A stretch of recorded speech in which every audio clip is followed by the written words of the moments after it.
Chapter 34, Edge of Night. Alrighty, what do you say we get on out of Creepy Town? Darkness. Everything had gone black. Even the junction terminal was completely dead. Well, fuck.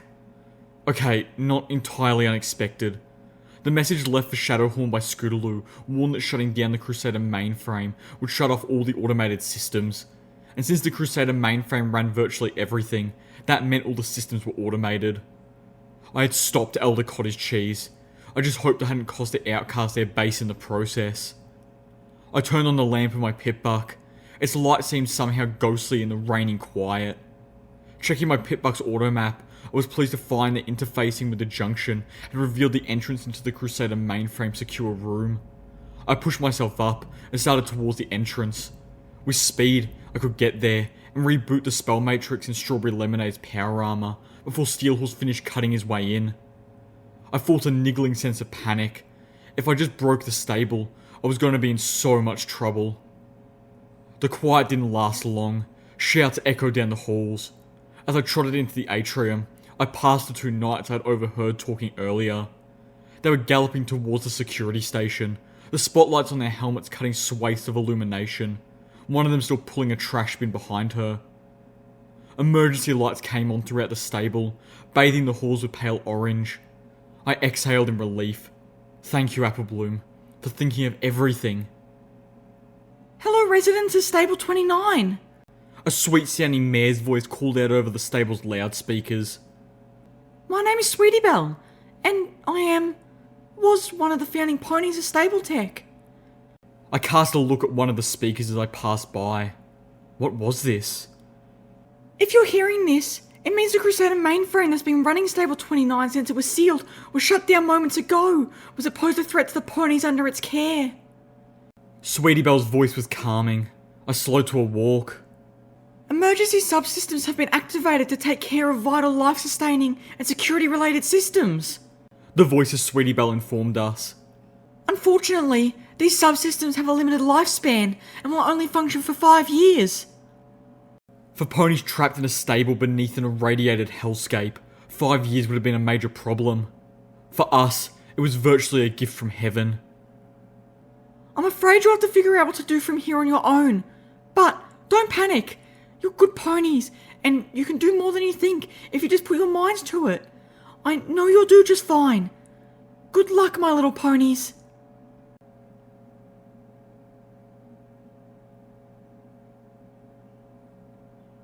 I rounded the corner into the maintenance wing, only to see a machine gun turret lowering out of the sliding ceiling panel, silhouetted hellishly by the orange emergency light behind it. I slid to a stop, eyeing the turret. Calamity had shut down all the security turrets last time we were here, but the subsystems must have brought them back online. Still, without the Crusader trying to wipe out the stable's population, they shouldn't be hostile. Right? The turret clicked, beeped, and spun towards me. Brat-tat-tat-tat-tat-tat-tat. I dove back around the corner as bullets sparked off the walls. What the fuck? A new automated voice came over the speakers, this time an anonymous mare. Crusader, mainframe, emergency shutdown, successful. Security subsystem, attempting to discern the nature of the emergency and provide assistance. I heard more gunfire deeper in the stable. Analysis. Dead. Water talisman. Celestia tier. Emergency. Contacting nearest Stable Tech Supply House for delivery of replacement talisman. Contact failed. Supply house not responding or no longer exists. Attempting to contact secondary supply house. Contact failed. Secondary supply house unreachable. I floated out little Macintosh and checked the load. Analysis. Hostile takeover. Lunatic emergency. Anti-intruder measures have been engaged.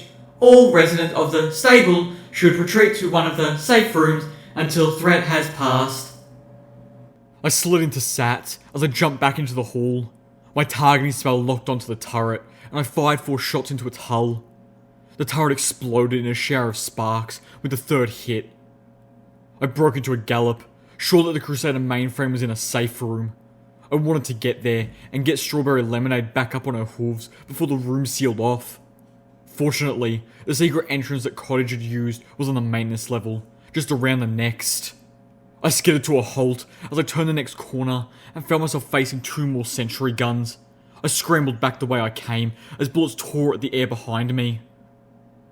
Identifying resident locations via pickbuck tags. Number of stable 29 residents 0. The voice said disappointingly. Number of stable 29 residents still outside of safe room 0. Safe rooms sealing now. Crap. I didn't have time to reload little Macintosh. Instead, I drew out both the zebra rifle and the sniper rifle. I hope my skills in marksmanship had improved enough to target multiple stationary targets on my own. SATS was not designed to aid with multi-weapon telekinesis, especially with such different weapons. I spun around the corner, aiming as swiftly as I could. The hall filled with bullets flying in each direction.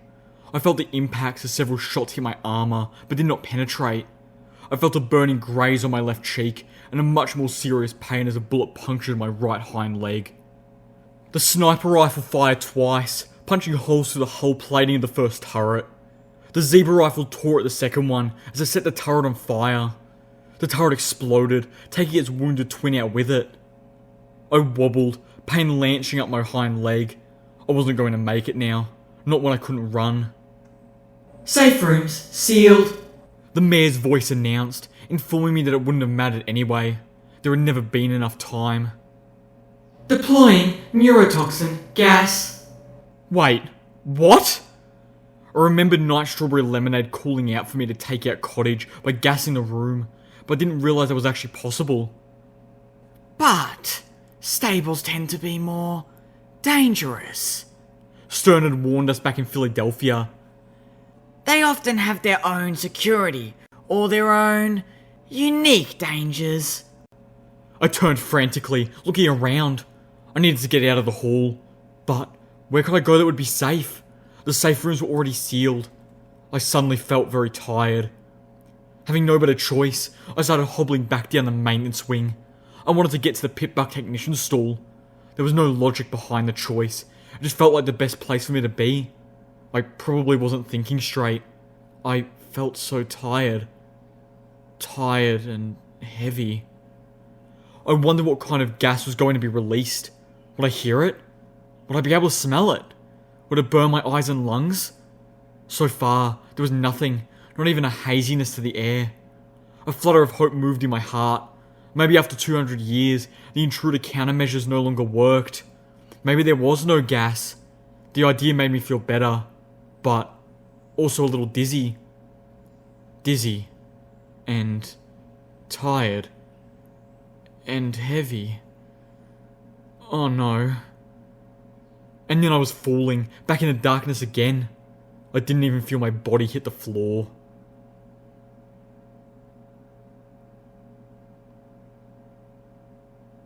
I woke up in the Stable 29 clinic. Not my favourite room in any stable, and particularly not this one. Welcome back, little Pip. Steelhooves' deep voice rumbled. We're situated to leave for Buckland Cross whenever you are. My mouth felt dry and cottony. My voice rasped as I asked, Why am I not dead? I could feel a throbbing pain in my right hind leg beneath the comprehensive wrap of healing bandages. The voice was designed to incapacitate, not kill. The voice was Velvet Remedy's, but I barely recognised it. She sounded as bad as I did. Either Stable Tech didn't want to trust the threat analysis of their subsystems with something that could wipe out the stable, or they expected the inhabitants to want prisoners. She sounded like she was quickly reaching the same level of dislike for stables that I had. I can't believe they gassed the clinic.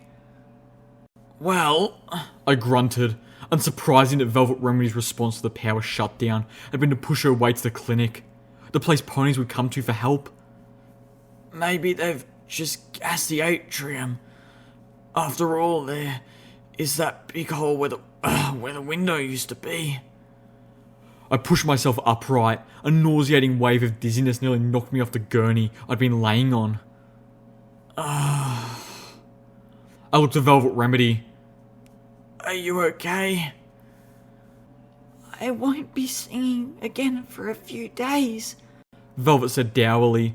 She looked a little haggard, but thankfully uninjured. but otherwise, yes, every pony is fine. She added, And Zebra?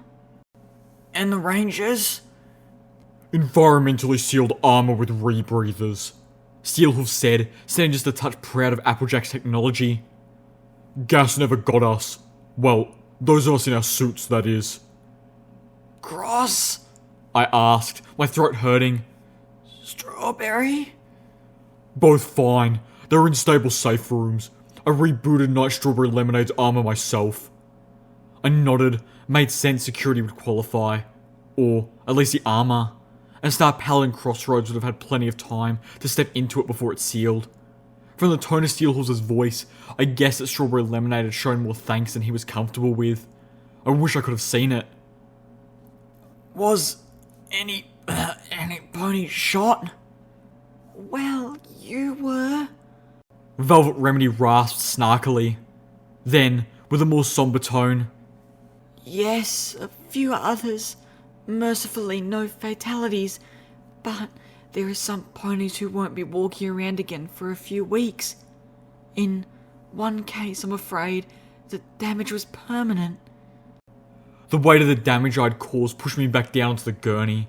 I stared at the ceiling, wondering how many ponies had been hurt, and how long they would be in pain. Good work with Cottage, Steelhorse told me, although I certainly didn't feel I deserved any congratulations. The Elder is still alive, but comatose. His fault, not yours. We have him in his life support pod, ready for delivery. Comatose? I whispered as a dull pain settled over me that had nothing to do with my injuries. Will he ever? Probably not, Steelhorse replied bluntly. He made it sound like a good thing.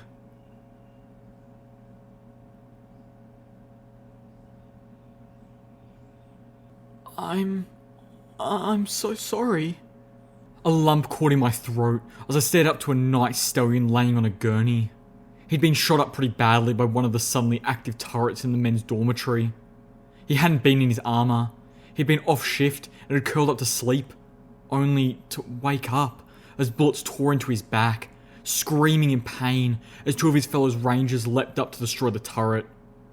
I imagined myself in his place. I wondered if he'd ever be able to sleep easily again. For what? The stallion asked bitterly. Hey, ain't your fault. I'll blame Cartage if any, pony. I didn't. Blinking back a tear, I put a hoof on his shoulder. Is there anything I can do? Think you've done enough, He retorted, and looked apologetic as I winced. I nodded and turned to go. Calamity and Zenith were trotting down the hallway towards me. I stopped in shock as I saw Zenith's horn. For a moment, I thought the zebra had been transformed into a unicorn. Badly. But I quickly saw the straps holding the metal plate to her forehead, the curving, wicked horn jutting out of it. I chuckled, despite my melancholy. So, you finally got a chance to build the Hellhound helmet, I see, I said to Calamity, as the rust-coated Pegasus pushed to tip open a trash bin with a wing. I recognised now the product of the schematics we had discovered at Hippocampus Energy Plant 12. Several Hellhound claws were wonder-glued together to form an exceptionally lethal horn.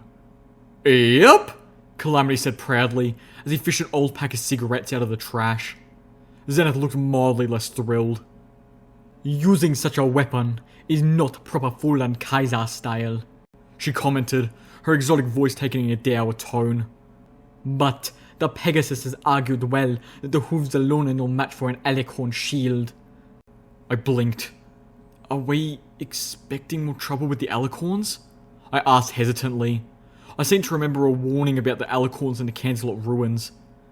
I thought we were on a mission from the goddess. Surely they'd let us pass. Slipping the cigarette pack into his saddlebags, Calamity frowned with a look of grim discomfort. Well, let's just say we ain't taking any chances.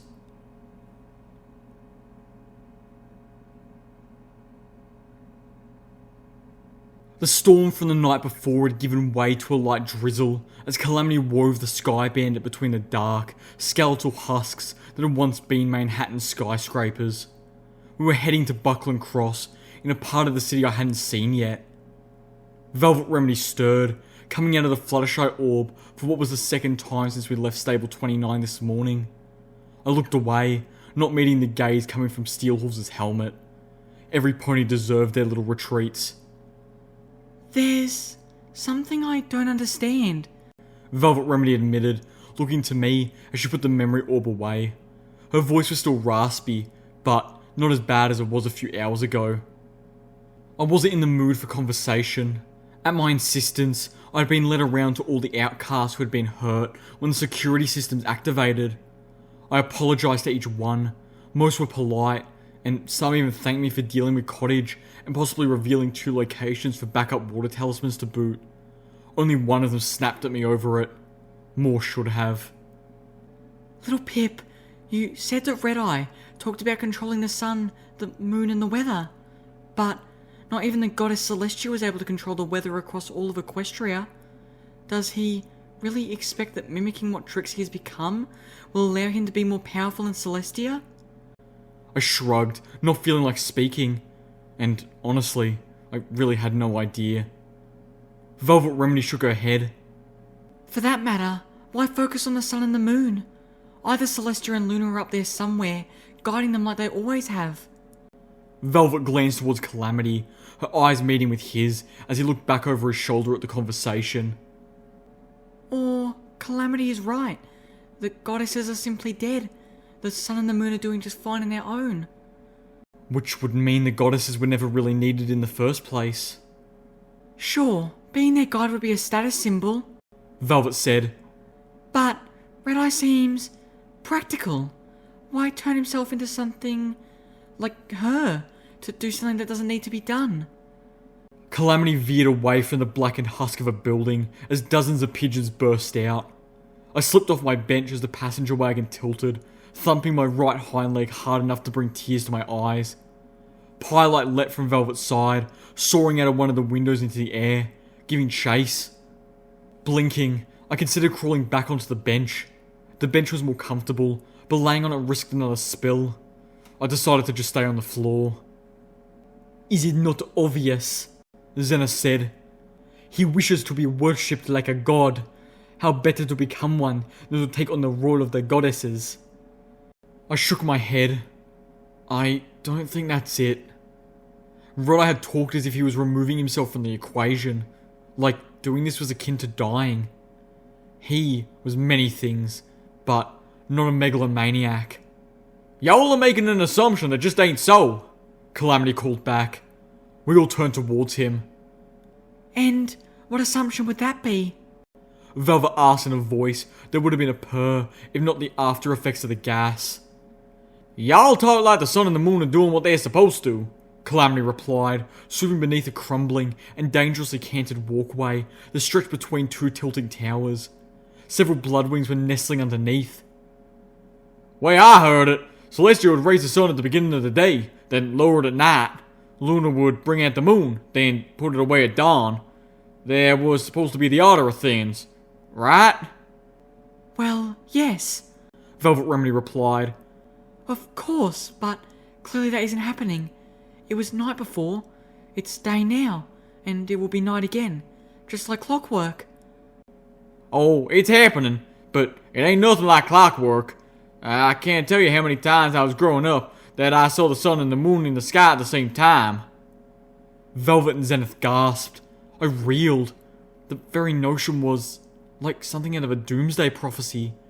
The sun and the moon never shared the sky. It was unnatural. Blasphemous. Usually it was early in the morning, like they couldn't decide which was supposed to be out. They've gone wild, I reckon. Like the weather. Calamity began a graceful turn that tilted the Sky Bandit, giving us all a view of the slate blue expanse of the ocean beyond Manhattan's harbour. I could see a few lights shining from the Pony of Friendship on a little island out in the bay. The storm clouds darkened as they stretched out across the sea, and the horizon was obscured by the heavy grey of rain. Don't happen that often, but happens enough that no Pegasus ever forgets that there ain't no pony guiding them anymore. Calamity snorted. And it ain't always in the morning. Once, middle of the day, about a generation after the war, the sun and the moon weren't only both in the sky at the same time, they were in the exact same spot. It was like they collided or something. I was in shock, horrified by what Calamity was describing. The pony in my head tried to come up with an epitaph, but no lewd reference to the goddesses could match the profanity of that event. I wasn't there, of course, Calamity told us. But I've seen pictures. Sun turned into a big black disc pouring out reddish light, like it was the end of the world or something. Plenty of Pegasus folk thought it was. There was rioting. Ponies got killed. Enclave stepped in, restored peace. I think that was when they really took control.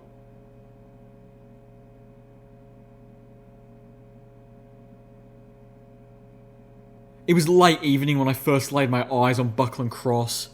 The skyscrapers had fallen behind us, and the Manhattan ruins had become a maze of crumbling structures and flattened buildings radiating out from the Manhattan blast zone.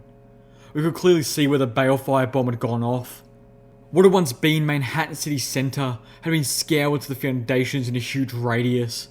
The blast zone was almost uniformly smooth, save for the odd lines where underground tunnels had channeled the blast. It glistened like glass.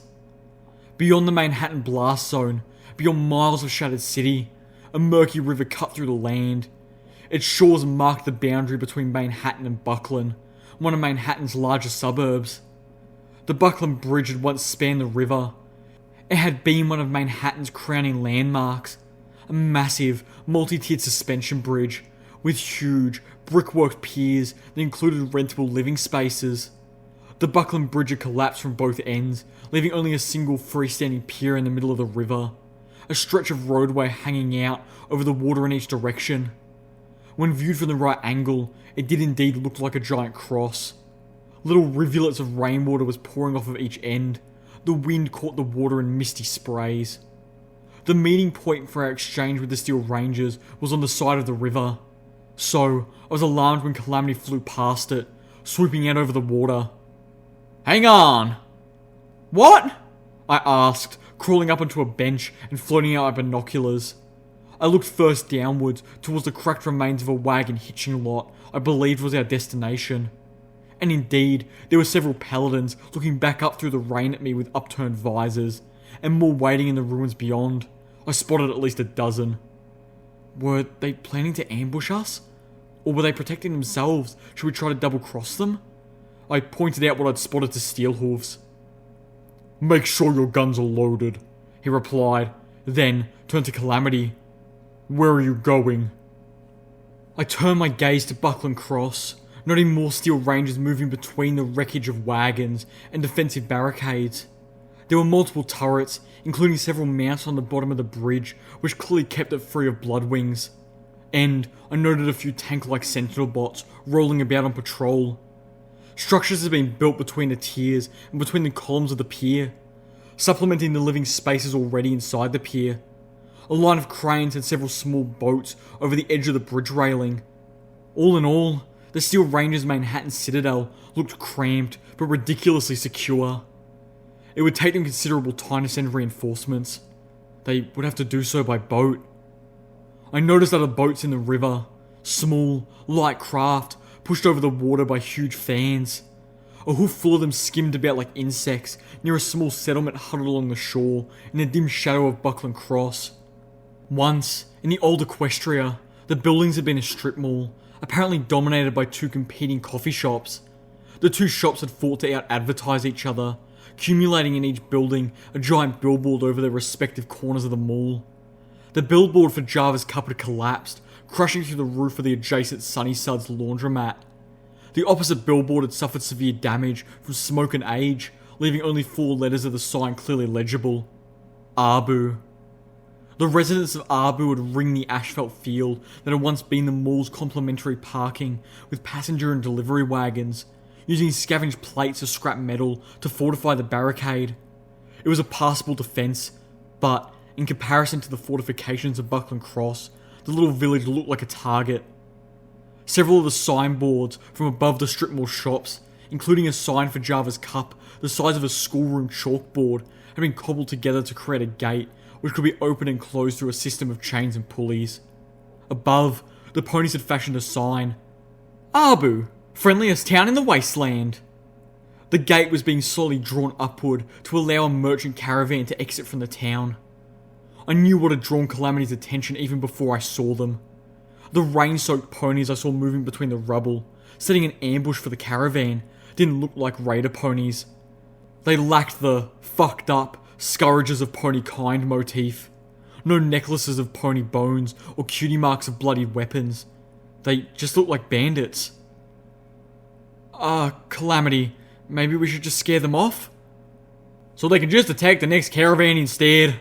Calamity asked gruffly, kicking the reload bar of his battle saddle.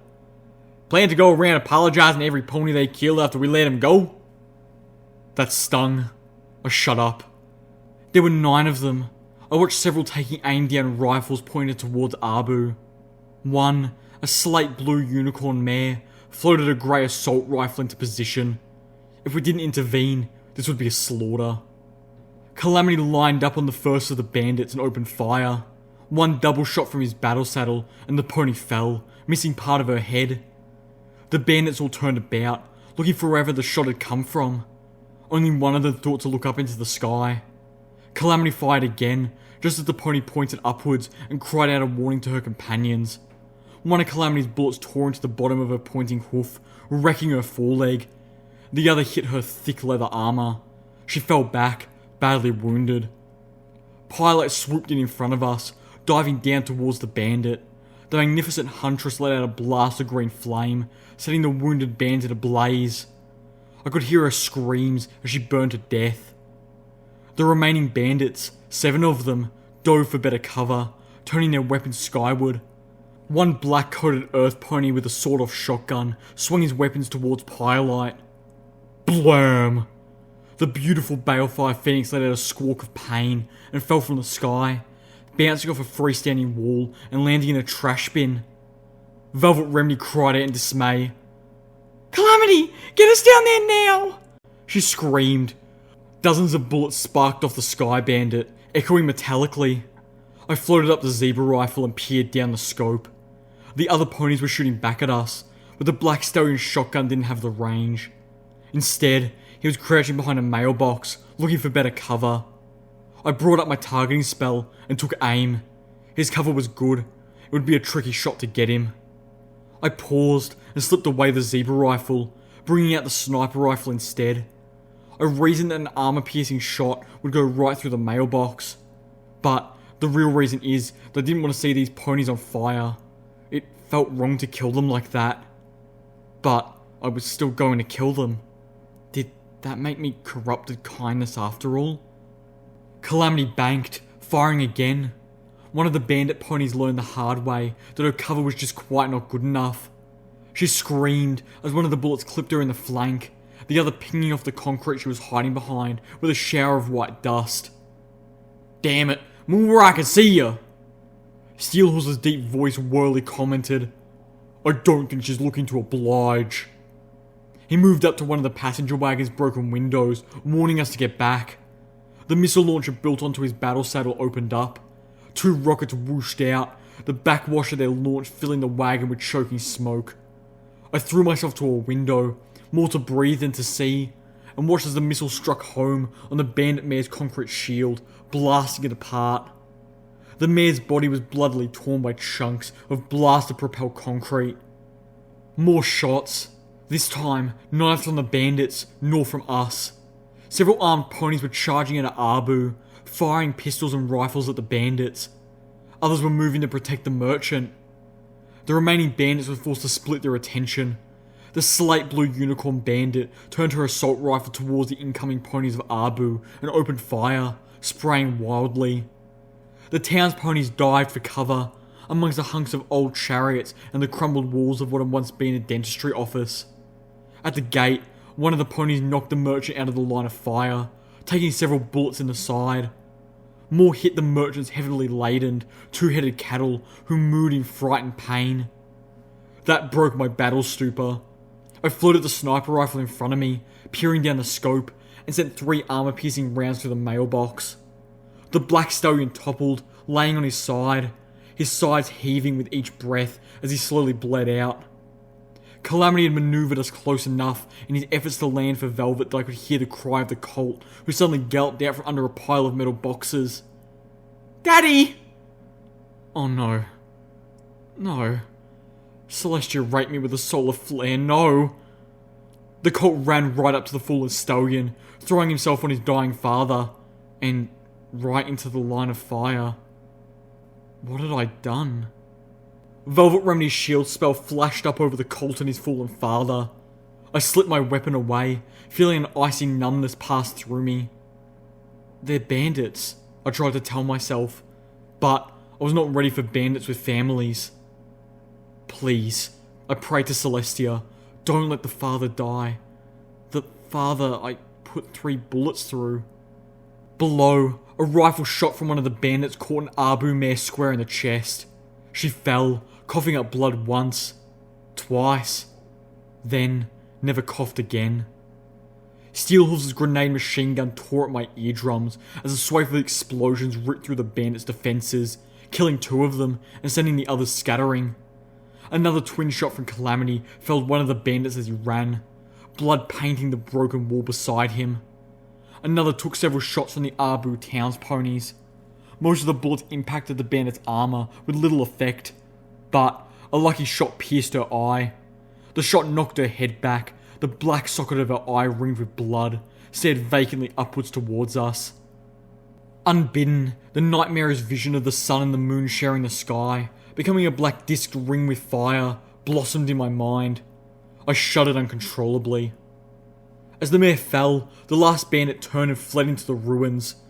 2 of the Abu ponies gave chase. I could tell Calamity wanted to as well, but Velvet was desperate to get to Pyrelight. The passenger wagon wobbled in the air as Calamity made a decision. Then we turned, dropping down in the nearest stretch of road. Velvet Remedy leapt out through one of the windows before we had even touched down. She too had a decision to make. Both the father and Pyrelight might already be dead. But if either lived, it was unlikely they would live long enough for her to care for the other first. She paused, looking in the direction of one, then the other. I could see the tremble pass through her legs. With a tormented cry, she made her decision, and galloped towards Pyrelight as fast as she could. As she ran, her horn glowed, opening one of the medical boxes. Her healing bandages and potions and drugs spilled out. Zenith, little Pip, please help him! She begged us at the top of her voice as she left us behind. Telekinetically scooping out the dropped medical supplies, I ran towards the father and his colt, Zenith galloping at my side.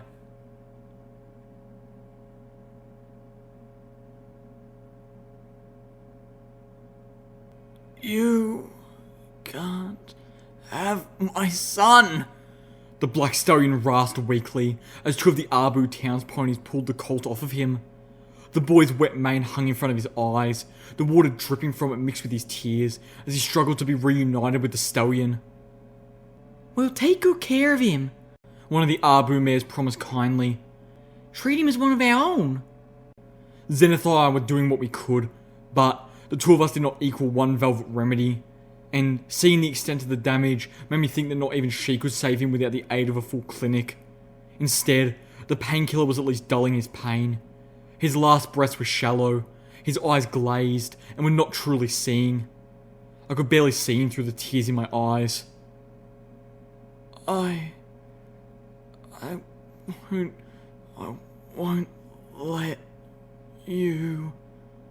The rest of the sentence was lost in a final exhaustion. The stallion was dead. I stumbled away, breathing heavily, tears falling from my eyes. I'd killed him. I'd killed a colt's father. I was having a hard time breathing.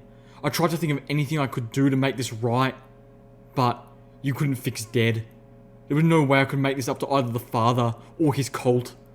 I knew it, and I felt like I was killing me. I deserved it. My ears caught the sound of creaking wheels and hooves clopping through puddles. I turned as a pony approached from Abu, hitched to a wagon. She was a stout, apricot unicorn with a wagon for a cutie mark and a scar just beneath it.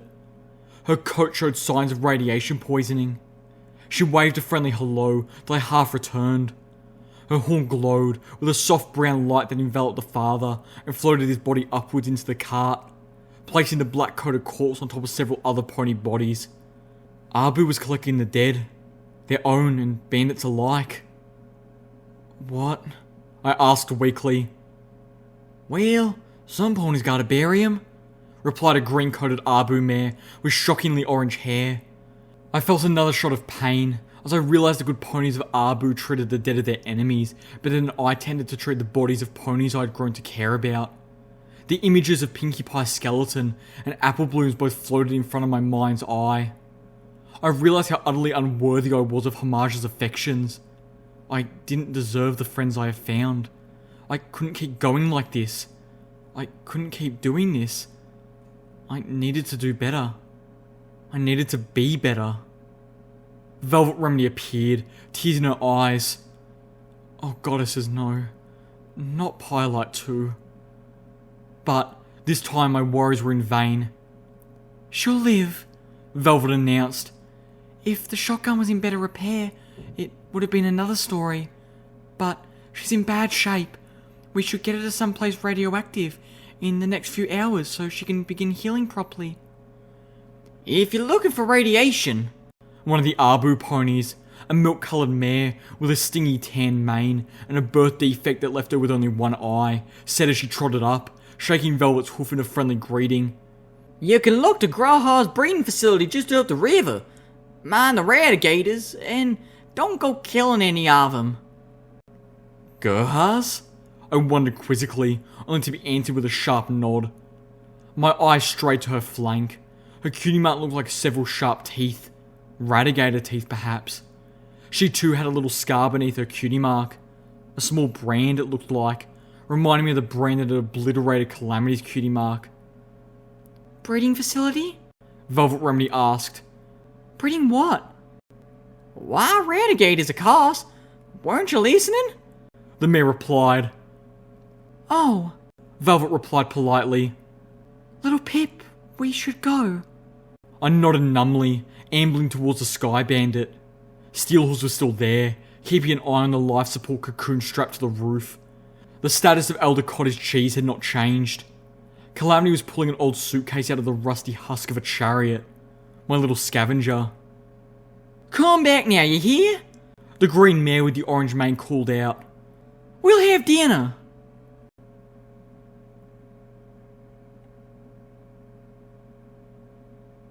Third time this month I've had to break up a yelling match between Mr. Beans and Jamocha Joe. Ever since Joe opened that new Starbucks across from Mr. Beans' Java's Cup. First, it was the two of them trying to undercut each other's prices. Then, that shipment of coffee beans went missing, and Jamocha Joe started throwing some nasty accusations. Totally groundless, as it turned out. Shipment got rerouted to Philadelphia. Was there some glitch in the Starbucks terminal system? Can't stand those things. They seem downright unpony.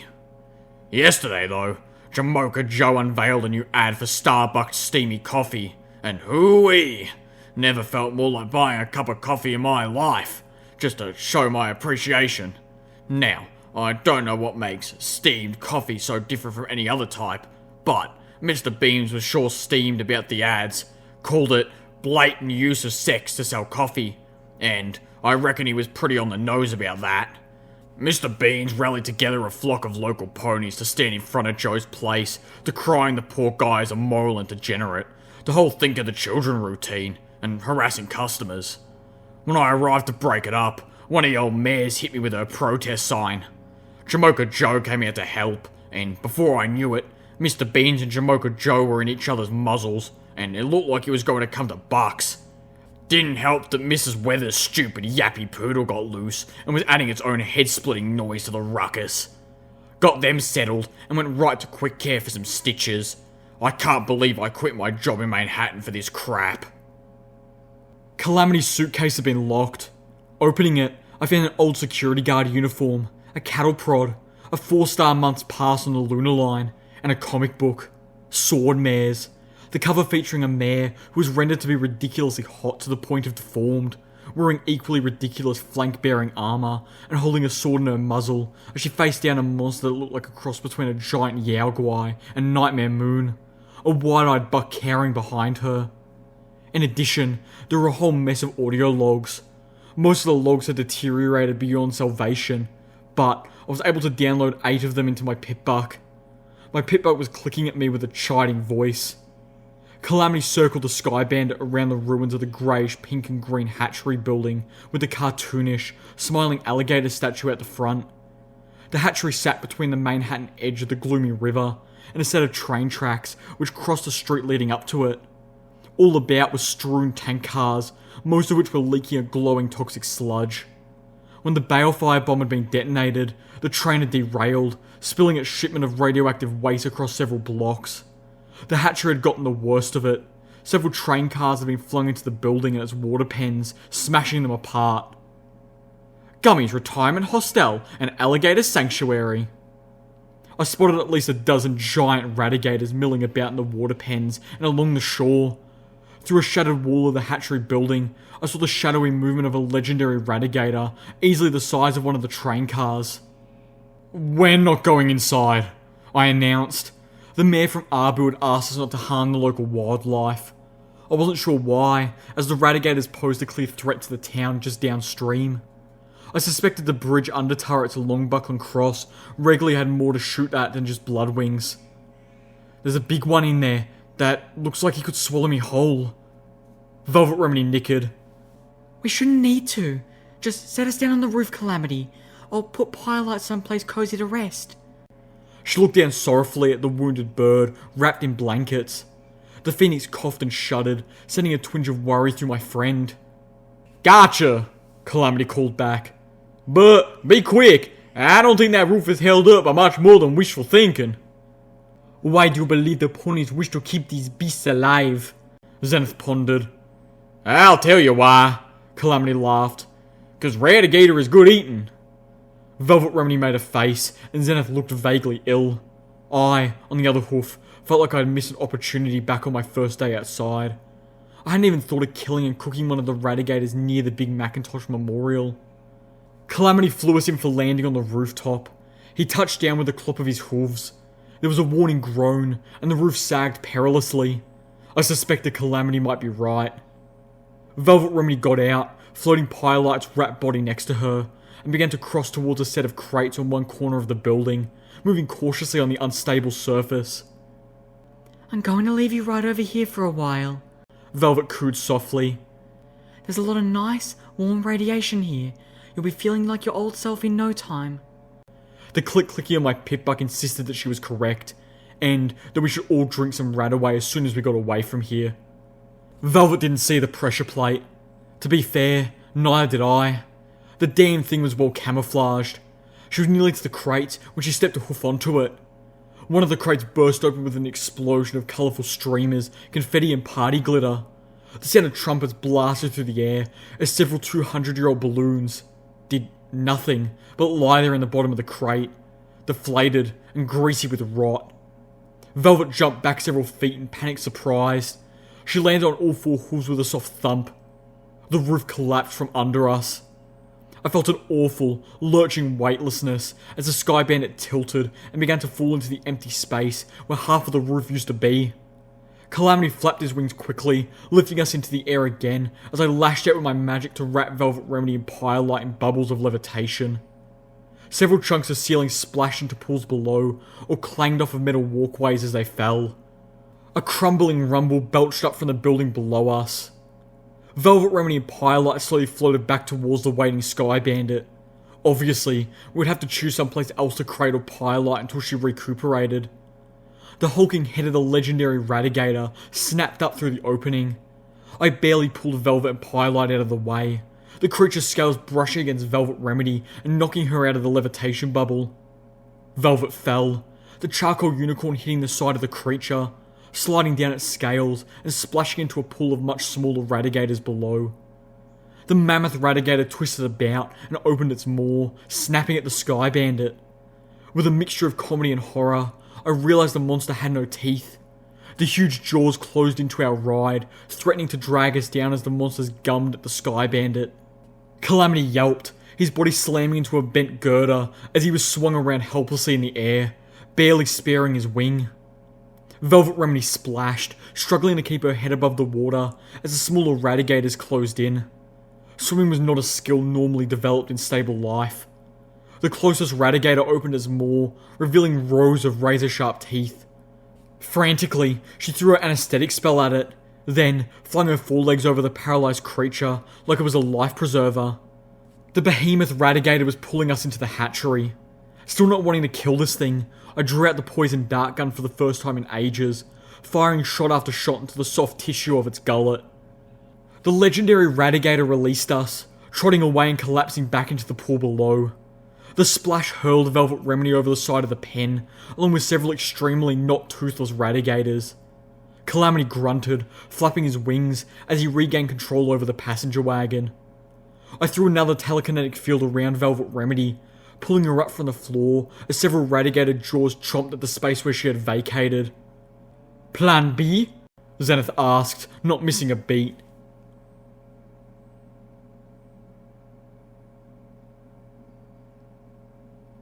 I was just starting to soak in a luxurious bath when I got an emergency call from the mall.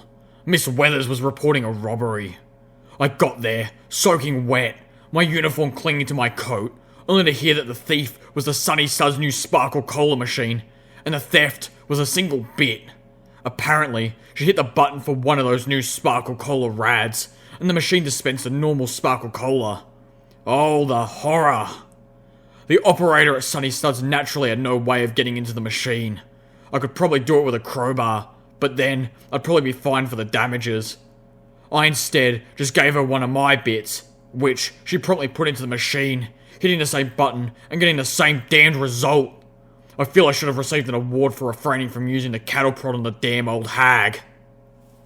An hour and a couple of packets of Radaway later, the Sky Bandit flew over the designated meeting spot. The Steel Rangers had changed the configuration. Many of the backup Rangers were now hiding in places that couldn't be targeted from the air. Either that, or they had left. But I didn't believe the latter was at all likely. I licked the inside of my muzzle. Radaway tasted like rancid orange juice, and it left an aftertaste that was, somehow, even less pleasant. I suspected that some pony had decided to make Radaway fruit-flavoured as a marketing technique. I wish I could meet that pony so I could shoot her with a poison dart. Pyrelight was resting on one of the broken tank cars, bathing in radiation. The giant radigator shouldn't be able to reach her so long as she doesn't roll off the tanker. Velvet Remedy had planted herself a safe distance away, just out of the radiation zone, keeping watch through my binoculars. She had her anesthetic spell in case Pyrelight should fall, or one of the radigators should figure out how to get up to her hiding spot, and combat shotgun and plenty of ammo in case the spell wasn't enough. As Calamity circled the lot, the rain finally let up. We landed, minus our medical pony, on the edge of the parking lot, facing 8 Steel Rangers whom we could see, and several whom we could not. According to my EFS, one of them was outright hostile. A spot of red in the sea of lights on my compass, even though she stood her ground patiently like the others.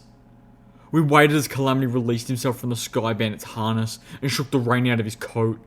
Then, he flew up and released the chains binding Elder Cottage Cheese's life support pod to the roof mounting. As I floated the pod down to hover behind us, Calamity grabbed Spitfire's thunder and took off into the air. Steelhorse grunted and took the lead. I followed, floating the pod, Zenith behind me. The atmosphere was like a rubber band, stretched to the point of fraying, about to snap. Goddesses, I don't like this, I muttered under my breath. I had telekinetic sheaths around all of my weapons, even though they were still in their holsters. Armor-piercing or magical rounds were loaded into each. My ears swiveled, trying to pick up the sounds of the Steel Rangers we couldn't see as they moved into better positions, their little lights sliding back and forth on my EFS compass. 2 of the Steel Rangers approached. One of them was a unicorn scribe, wearing robes of pre-war armoured mesh. The other was the red light on my compass, a paladin whose battle saddle held what looked like 2 anti-tank guns. The others stood at the ready, weapons pulled open on their battle saddle.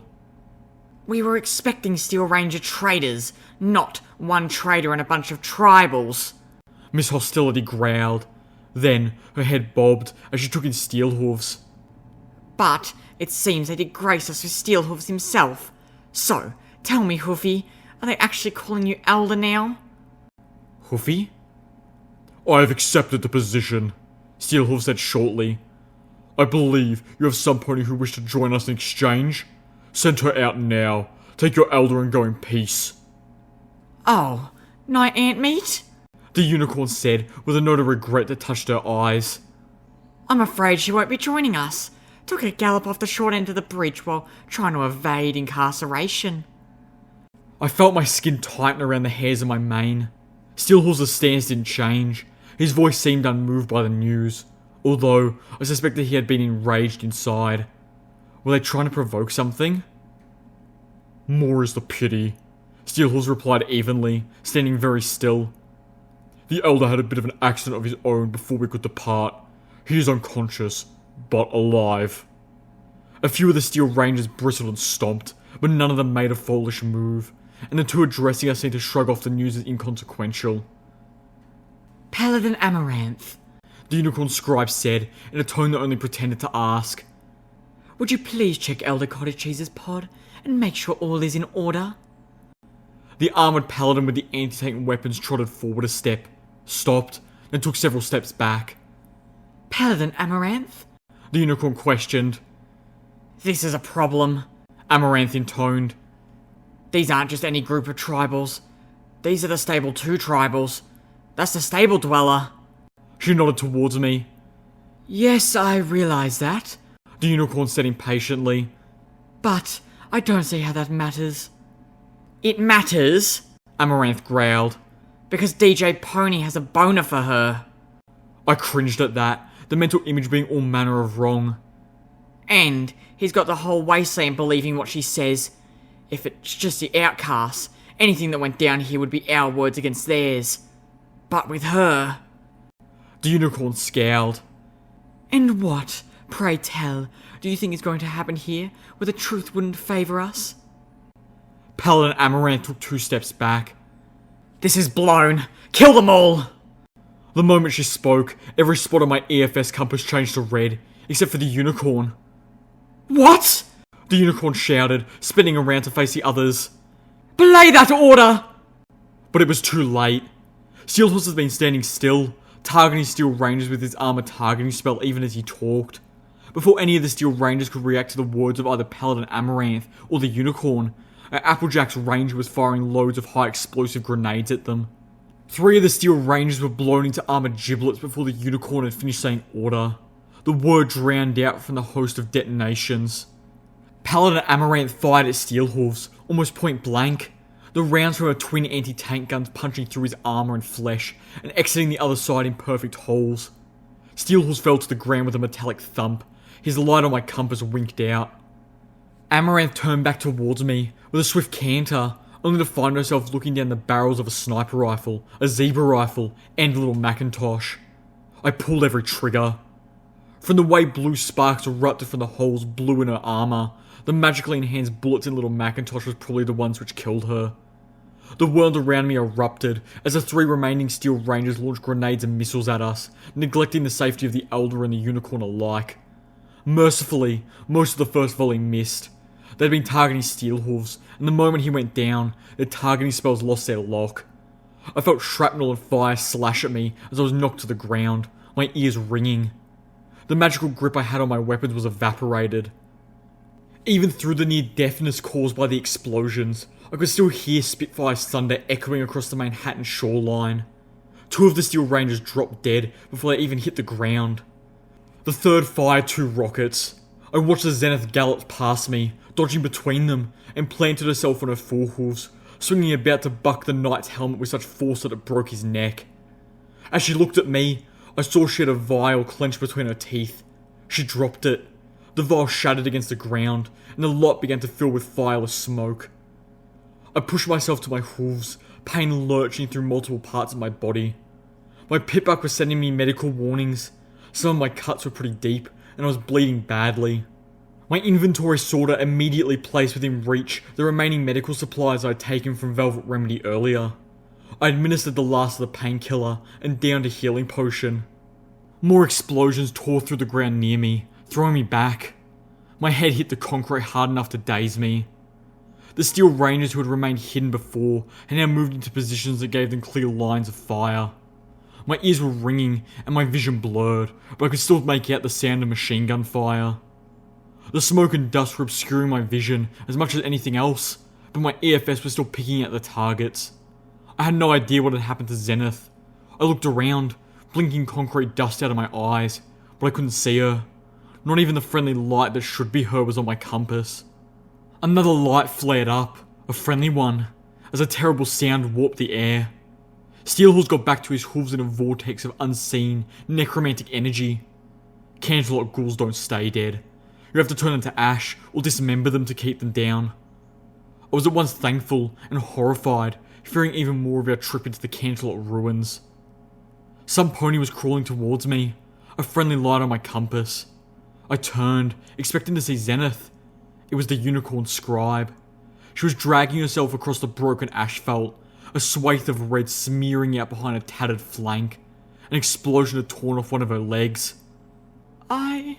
She said weakly, focusing on me as if her life depended on it. Don't understand. Her life didn't depend on me. It was already over. For the second time that day, I administered painkiller, all that I had left, to a pony who should have been my enemy.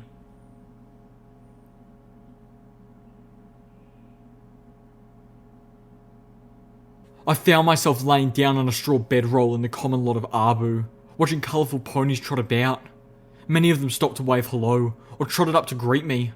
Friendliest town in the wasteland had been the claim on their sign, and they seemed determined to live up to that.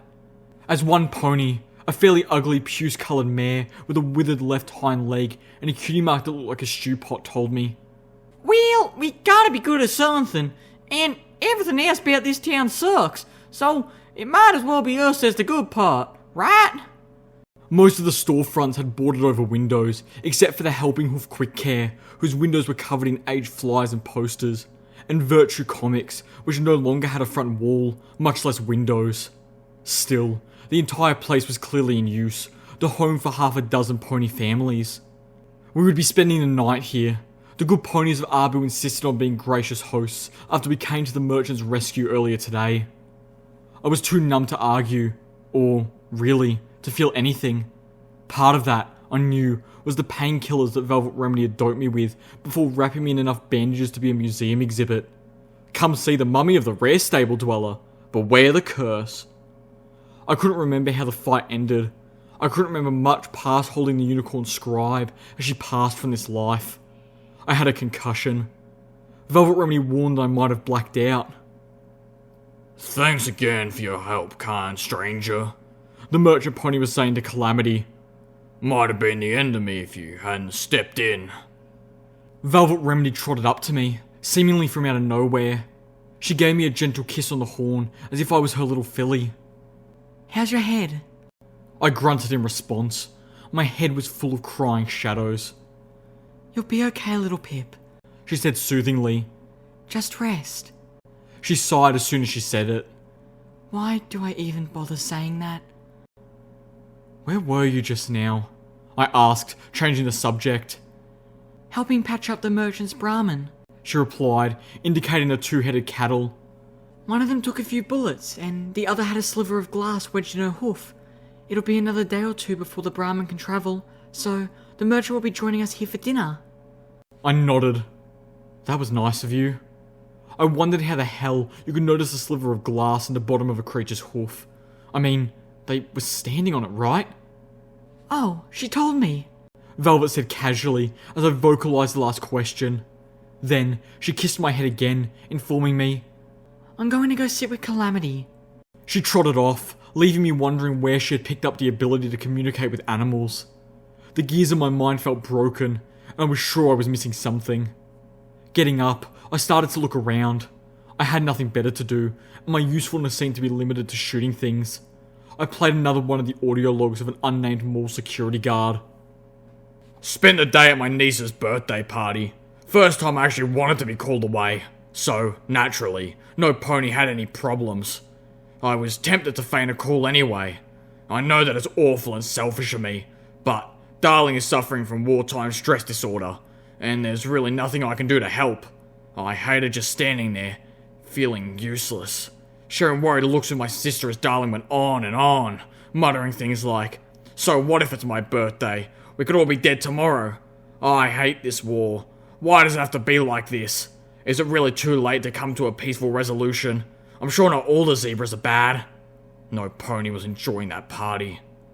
According to Sis, Darling has been depressed for months now. Nothing she does seems to pull her out of it. She was really hoping the birthday party would raise the girl's spirits. But, if anything, it seems to have made her even more withdrawn. Sis is at her wits' ends.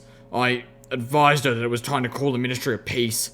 Darling needs help that we just can't give her. One of the Abu ponies trotted up to me, a canteen around her neck. Would you care for some water? I realised I was parched and nodded.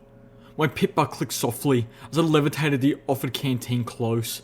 The mare looked apologetic. I'm afraid all we have here is dirty water. The purifier's down again. Been down all week. We've captured as much rainwater as we could, but we've been saving that for the children. I nodded, understanding, and took a small drink. Just enough to be polite and to wet my mouth. Then, remembering that it might be a long time before I had water even this good again, I took a deeper sip. The goddesses only knew what the water would be like in Canterlot. Velvet Remedy loaded up on canteens of pure water before we left 10 Pony. Get your sorry hides out of here. Y'all ain't wanted here. I jumped at the voice booming from the loft above, what had once been a custard's cake shop. Grandpa Rattle, you get back in your room. The mare with the canteen shouted back. Get out. Get out and don't you ever come back. The grouchy old buck yelled, levitating his stick and wiggling it in a threatening manner. I've got a shotgun. He had a stick. The mare looked abashed. Please, don't mind Grandpa Rattle. His mind's a bit gone. Above, I saw the green mare with the orange mane, whom I've spoken to before, appeared at the old buck's window and gently but forcibly guided him back into his room. The canteen mare gave me an embarrassed smile as she reclaimed her canteen and trotted off. I shook my head, feeling a bit woozy, and looked around for my friends. I glanced towards where Pyrelight was sleeping, perched on an old vendor sign, above where the Brahmin was tethered. She was glowing softly, mostly healed, and sleeping off her injuries. I trotted closer, admiring the subdued majesty of the sleeping phoenix. I clicked another audio diary entry. Today has been the latest chapter in the continuing war between Mr. Beans and Jamocha Joe, and I must say, I really don't like where this is headed. Jamocha Joe is threatening to sue Mr. Beans over his latest advertising campaign, which features the assertion that all our beans are equestrian grown.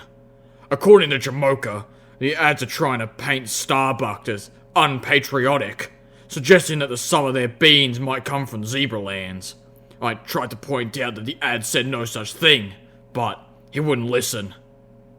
I talked to Mr. Beans about the new ads, and he said, and I quote, "Hey, I'm not saying his beans are zebra beans. I'm just saying, you know.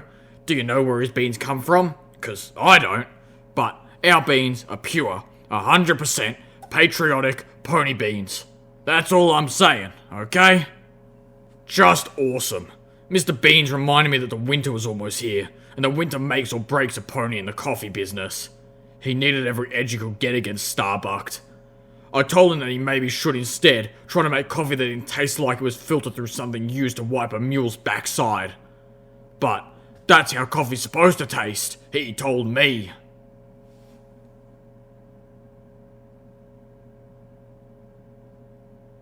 Sandy Shore. That was the name of the black-coated bandit's son.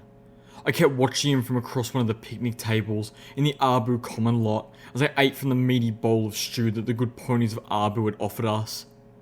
Sandy Shore was lethargic, slow to respond, and very withdrawn. His eyes were red from crying, but he wasn't crying now.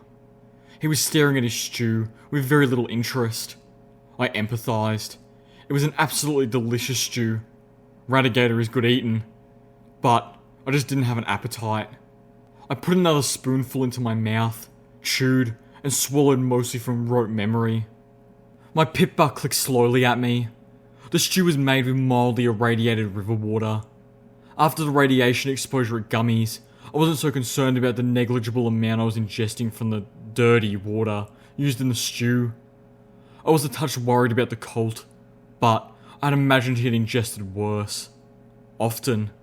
And at least the water in his glass was pure rainwater. So, what's the market here?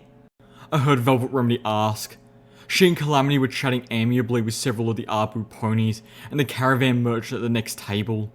Steelhooves was sitting nearby, keeping watch over Elder Cottage Cheese in his medical pod as the repair spells enchanted into his armour slowly patched up the gaping holes created by Amaranth's anti-tank guns.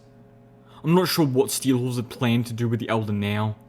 I didn't think he knew either. We're always looking for parts to keep up that damn piece of shit water purifier. Emerald Fire, the green mare I'd met before, told her. And more right away, especially for when it's broke, which is like every other day that ends in Y. Beyond that, basic supplies. And, by the fucking goddess, if we could just get some toilet paper. By the goddess? Which one? Or did they actually follow that one here? Velvet Remedy caught that one too. The goddess? She asked politely. Yeah, you know, unity and all that crap. We're all gonna be together as one, ain't we? Emerald Fire's raised voice brought laughter from nearby picnic tables, lowering her voice. We had one of her wandering preachers come through a few years back. It was a bad year for us, so we took some solace in him. Velvet Remedy nodded and redirected the conversation. So, what do you barter with here? Meat! The milk-coloured mare spoke up proudly. Came from generations of radigator hunters. She thumped a hoof on her chest. I understood now why she didn't want us killing the monsters in the hatchery. The giant radigators were their livelihood. I faded out the conversation. I was having trouble keeping focus. I looked down at my stew and realised I'd eaten more than I'd thought. My head was throbbing even behind the painkillers. Sandy Shores had pushed away from the table and was wandering off towards a section of the strip mall which had once been a Helping Hoof Quick Care. Amongst the faded posters and flyers prepping its windows, I spotted a grey one with black block letters. Remember what separates ponies from zebras. Not stripes. Not cutie marks. But what is inside. There is good in all of us. No pictures, no ministry affiliations. It looked like it could have been locally made. Embarrassment passed through my numbness. I hoped Zenith hadn't seen it. I looked across the lot to where she was eating food of her own cooking. Alone, save for the merchant's cattle, one of whom had bandages wrapped around his leg, courtesy of Velvet Remedy. What are the marks on your flanks? I heard Calamity ask as I got it from the table and made my way over to Zenith. They look like brands. There was an odd tone in his voice. Yep, it's an eyeball mark. Amir told him proudly. We get it after we eat the heart of our first kill. Only ponies with an eyeball mark can vote in the town council. I settled down next to Zenith, tuning out the conversation the others were in. I was having trouble following it anyways. Probably the concussion. Or maybe it just didn't seem so important. It was hard for such little things to seem important when I kept seeing Sandy Shores hugging his father. Crying. Or the mare whose eye had become a horrific black moon sun thing. Or the unicorn scribe murdered by her own rangers in some sort of political move I still didn't understand. I looked at what Zenith was eating. Please tell me they didn't refuse to offer you food. I said, my hackles rising. No, she said simply. I cooked for the medical pony and myself. Neither of us care for stews of meat. I just hope I did not offend.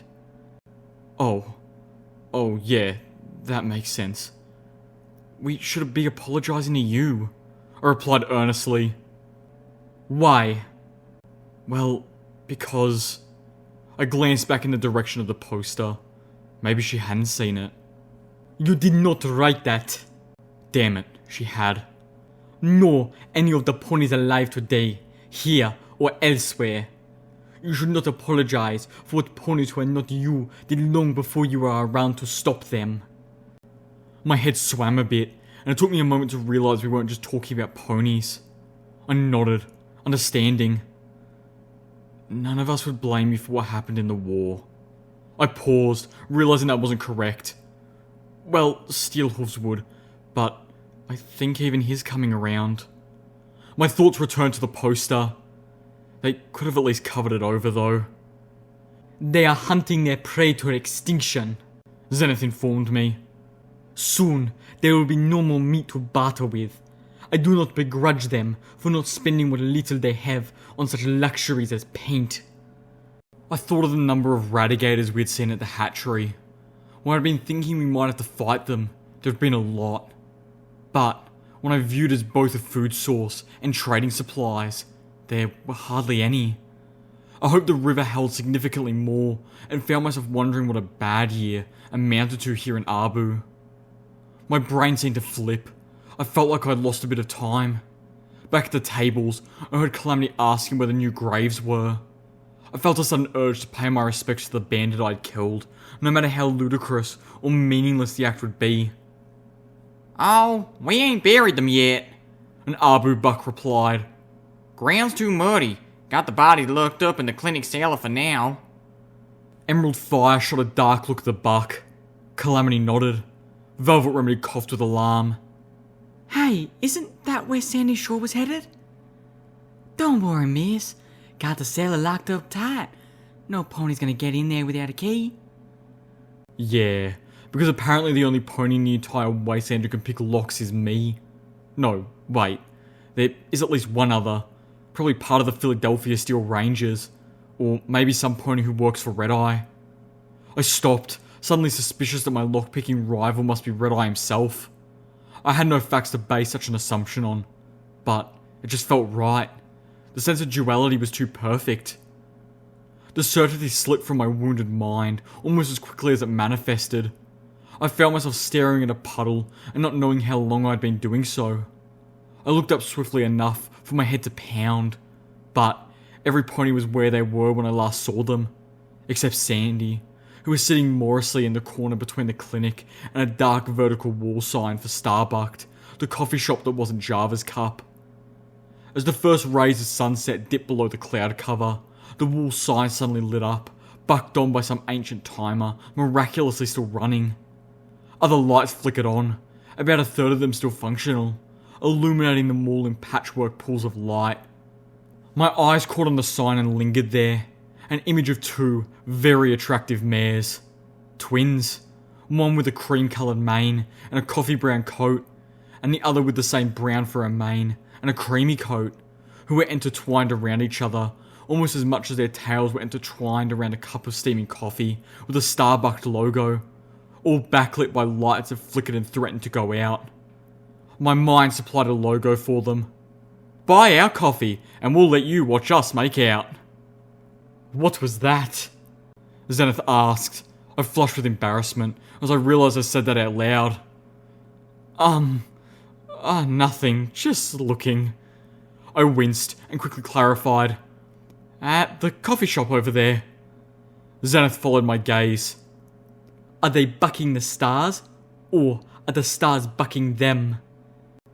I think they're bucking each other, I replied before I realised I wasn't paying attention to the lesbian estrus mares. I thought about turning around to see her expression, but my eyes didn't want to leave the sign. Little one, are you alright? Concussion, I answered. Then, in transition that only made sense to me at the time. Velvet Remedy talks to Brahmin now. Yep, she's a really kind pony, that one. One of the Brahmin responded. polite too. I began to nod. Yes, she really... huh? I jumped up, stumbling backwards over Zenith, and fell on my tail. The Brahmin's right head smiled at me, while the left continued to chew its cud obliviously. You can talk? I stammered, then flushed. I'm sorry, I didn't know Brahmin were... well... Smart? The Brahmin had asked, as I picked myself up, looking at Zenith apologetically. The zebra just shook her head. Yeah, I admitted, feeling foolish. She chortled. Not many pony folks even try to talk to us. Not that I blame you. Most of us are dumb as posts. Ain't that right, Herbert? She said, looking at her other head. The other head kept chewing. I looked at Zenith, but she was watching me with amusement.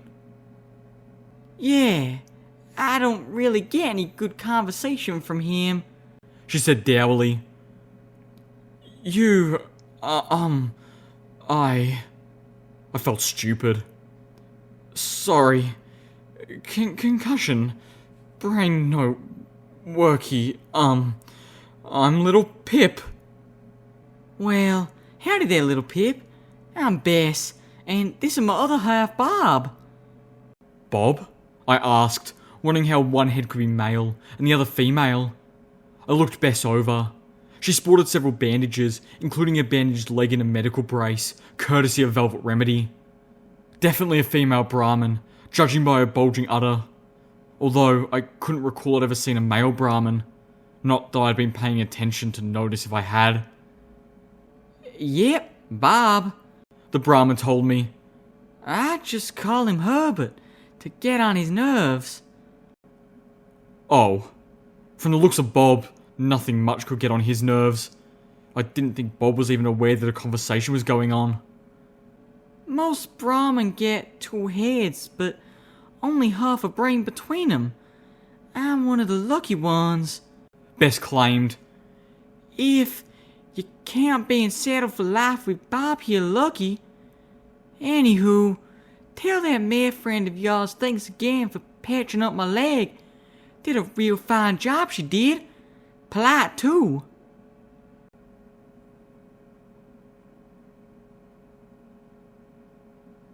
A mayor from the Ministry of Peace took Darling away yesterday. Apparently, she's being held in a WSD treatment facility in Manhattan. I've picked up a renewable 1-month pass on the Lunar Line so I can visit her regularly. Had our first snow today. Winter brings its own set of problems to the mall. Now, I'm in charge of shoveling snow from the sidewalks and rooftops, keeping the lot salted so no pony has an accident. Business is picking up for the coffee shops, but most of the other stores are suffering the normal drop in customers. Only the regulars are up to braving the snow. Caught a couple of hoodlums spray painting disparaging things about Princess Luna on the backside of Sunny Suds. One of the delinquents tried claiming WSD as a defense for his actions. That pissed me right off. Having a family member who is really suffering. I'm sick of seeing ponies use WSD as an excuse for what's really just bad behaviour. Then, the other little bastard turned his spray can towards me, and I finally got a chance to use this cattle prod. He was still shaking when the police ponies arrived. Spent the afternoon giving statements. Miss Weather's damned poodle peed on my leg while I was talking to the officer. I really wanted to club that little monster with the prod as well. As the audio log ended, I trotted slowly over to the table where Velvet Remedy and Calamity were still chatting with the Abu ponies. The merchant had finished eating and was rolling in a sleeping bag, just inside the shattered storefront of what had been a comic book shop, sandwiched between Sunny Suds and Custer's Cakes. I could see another Swordsmares poster on the wall above rows of empty shelves. This is the 5th time this year that damn water purifier's burned out. Honestly, I think the little bastard is simply beyond help. We keep fixing her up and jerry-rigging her together, but there's only so much we can expect. Emerald Fire was telling Calamity. Once it's gone, I don't know what we'll do. We're trying negotiating with the Steel Rangers for access to their water talisman, but all they do is shoot us. I came to a halt. blinking. Wait. I looked up at the dark silhouette of Buckland Cross, scattered lights illuminating small bits of the shadowed pier that towered out of the water just downstream of Abu. Turning to Steel Hooves, I asked, that bit of bridge had a water talisman built into it? No, Steel Hooves replied with a slightly derisive tone. But Elder Cottage Cheese brought several back with him from his raid on the Ministry of Peace Hospital out near Friendship City. Friendship... I paused. Hold on. Several? Yes. Even then, I think he was planning ahead. Damn it! Grandpa Rattled screamed out of his loft.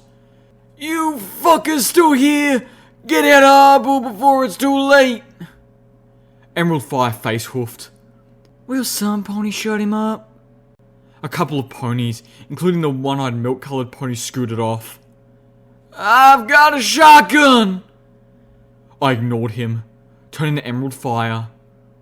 They have several water talismans in there, and they won't give you clean water?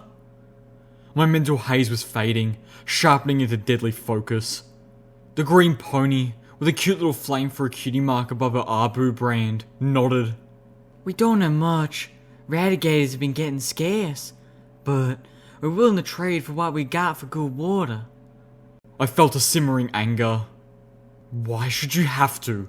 It's water. You need it to live. Steelhooves bristled. Calamity jumped up.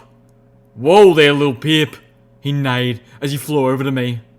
Nothing wrong with selling necessities, if and that's what you get to sell, he whispered hastily. Do remember, these folks make a living selling meat. Steelhooves nickered under his breath. Applejack sold apples. Got a problem with that. I stopped, checking myself. In the stable, the needs of life were provided by the stable. Basic food, water, a place to stay, even barding. Work was assigned too, according to our special talent. We paid only for luxuries, either from the allowance that the Overmare assigned, or from the grains of profitable hobbies. That worked for stable too, but it was not the way of the equestrian wasteland. Still, I couldn't help but feel angry at the Steel Ranger's refusal. That's different, I insisted finally. We're talking about ponies who work for what they sell. The ponies here risk life and limb hunting. Even gardeners toil to grow their vegetables. But the Steel Rangers... This is water. This is a water talisman. It provides water freely. They didn't even create it. They stole it. Scavenged. Calamity corrected curdily. Fine. Scavenged. So they worked to get it too.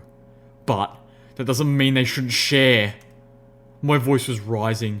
Unbidden, a stupid song started playing in the back of my head. You gotta share. You gotta care. It's the right thing to do. I hated that song, but at the same time, it struck me as impossibly sage.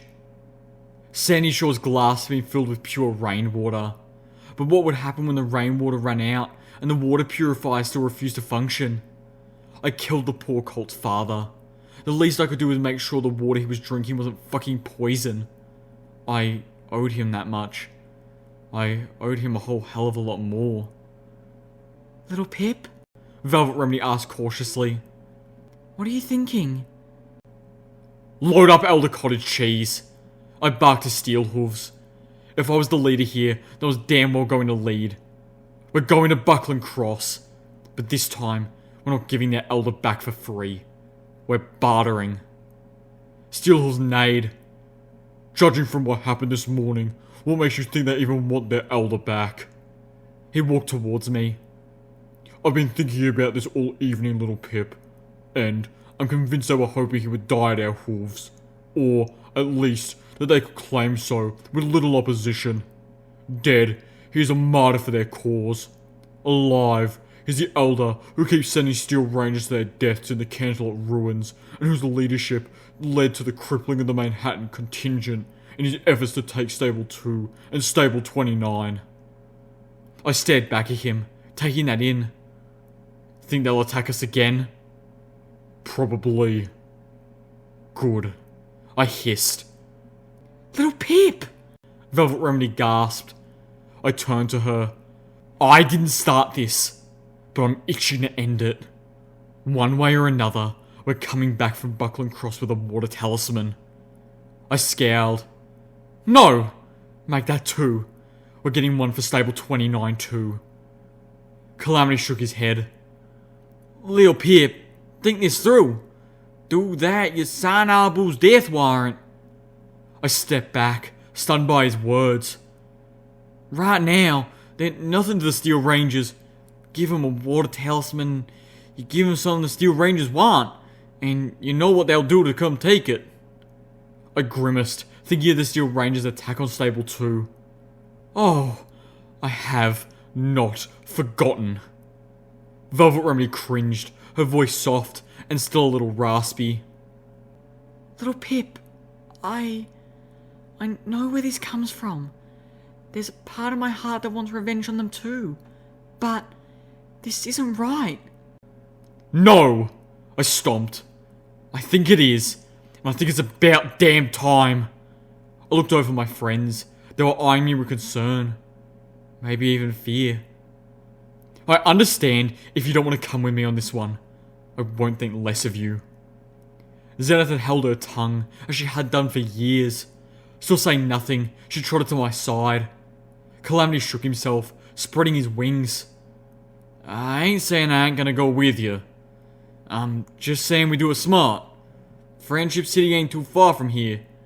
We take the first water talisman there, and Velvet Remedy talks him into a trade.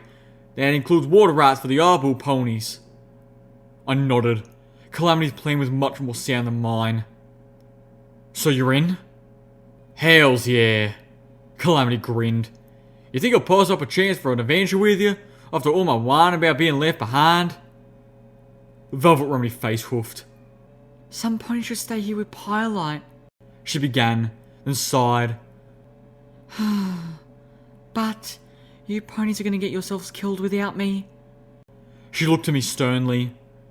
But I don't like this, and I'm going to do the negotiations. I don't think any of you are diplomatically inclined towards the Steel Rangers right now. Are you? Calamity asked. No, Velvet admitted. but unlike most of you, I can fake it.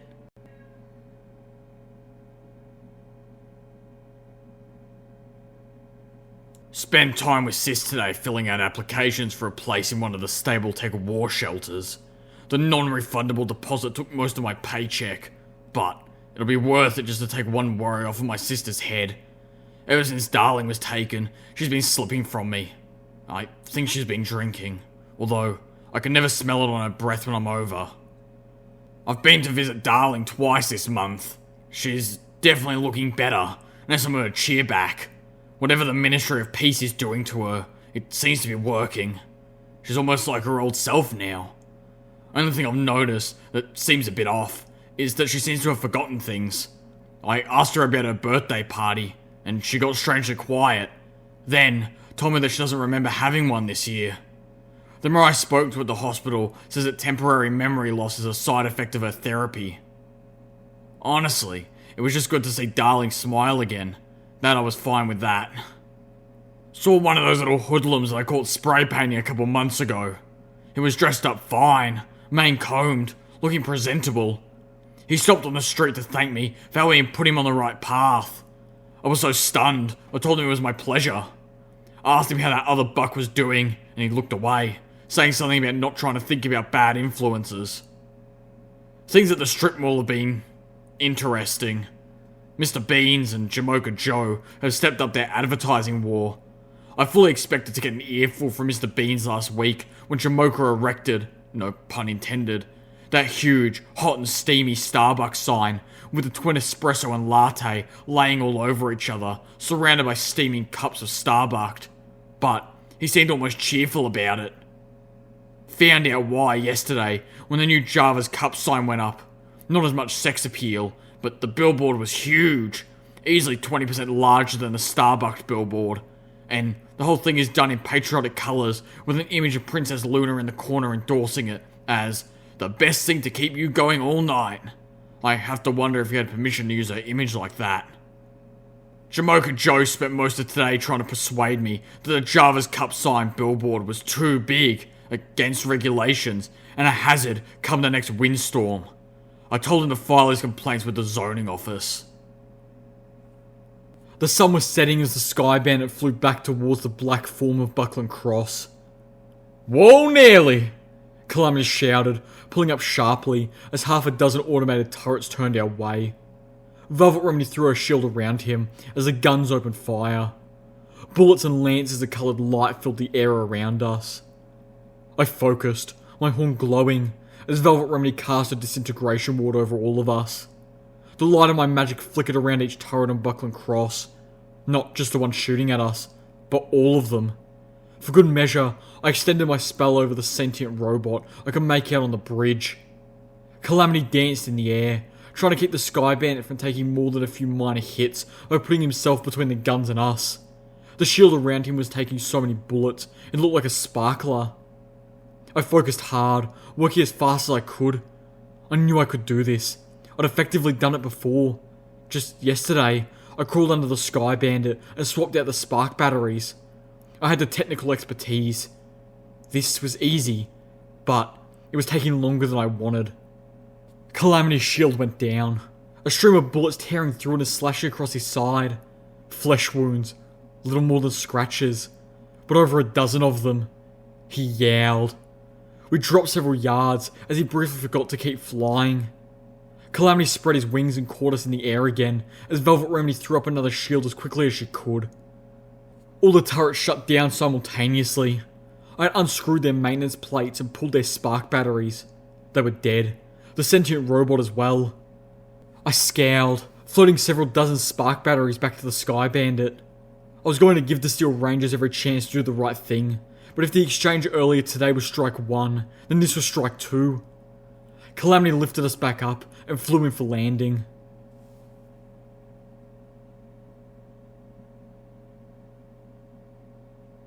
Responses came back from Stable Tech today. Sis found them in the mail. She was weeping over them when I got home from work. I've been accepted. She hasn't. I've been given a special broadcaster. When the call comes, I'm to make my way to Stable 34. The broadcaster will be my proof of acceptance according to the letter, which warned me not to lose it. I offered to give my sister the broadcaster, and thus my place is Stable 34. But she refused. She says she should be out here anyway. If the warning comes, she'll try to make it to Darling. I spent most of the evening pleading with her as she drank herself into a stupor. The rest I spent crying and trying to convince myself that it doesn't matter anyway. The stables will never be used after all. There's no way the zebras would dare use weaponized mega spells. It would mean their destruction as surely as ours. I have to believe that. It's bad when work has become the high point of my day, but I'm not sure how long that will last. Java's Cup is still losing a lot of business to Starbucked, and Mr. Beans is getting desperate. Today, Mr. Beans added a few new vending machines to his coffee shop, an Iron Shot's Ammo Emporium vendor. Now, you can buy your caffeine and your bullets in one easy stop. No good can come from this. As we landed, Velvet Remedy tossed up a shield in front of the Sky Bandit, moulding it between the ruins of several chariots, and then stepped out. Several Steel Rangers came charging towards us. A rocket whisked out of one of their battle saddles, impacting on the shield, which immediately collapsed in a stark reminder of the limitations of our unicorn's magical power. Greetings, Steel Rangers. Velvet said, magnifying her voice magically. We come in peace to negotiate the safe return of your esteemed elder. I was willing to forgive the missile, but as they shot at her after her greeting, that would be strike three. The Steel Rangers slowed to a brisk trot. They weren't firing. At least not yet. Buckland Cross is the property of the Steel Rangers! One of them called out, her own voice magnified by the armour she wore. Leave at once! Any negotiations will commence afterwards! I know what this place is, Night Riverseed, Steelhorse announced, stepping out of the Sky Bandit and striding up to Velvet Remedy's side. And you would do well to mind your place. You're in the presence of two elders, one of whom is speaking to you. Star Paladin Steelhoofs? The nightmare asked, clearly recognizing Steelhoofs' unique voice. She stammered, trotting in place a moment. We don't recognize your authority anymore. You're a traitor.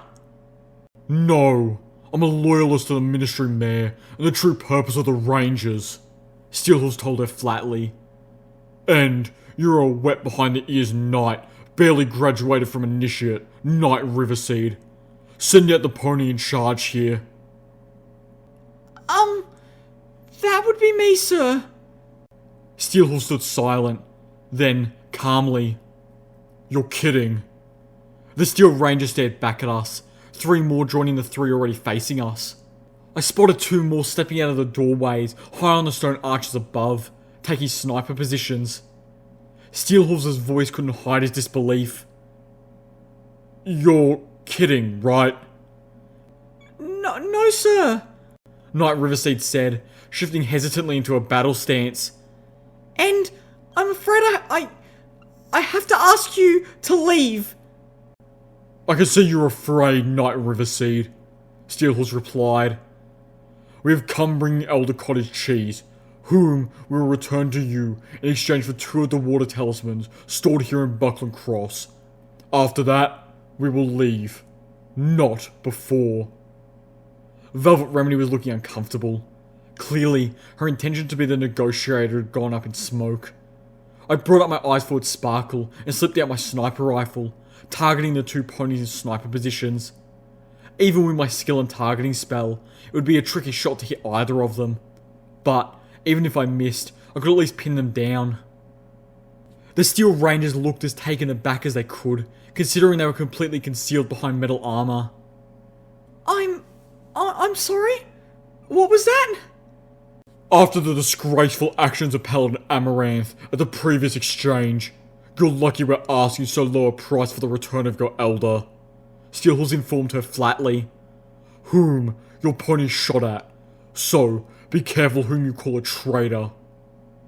Knight Riverseed hesitated once more, then took a step forward. We can't comply with those demands, and you know it.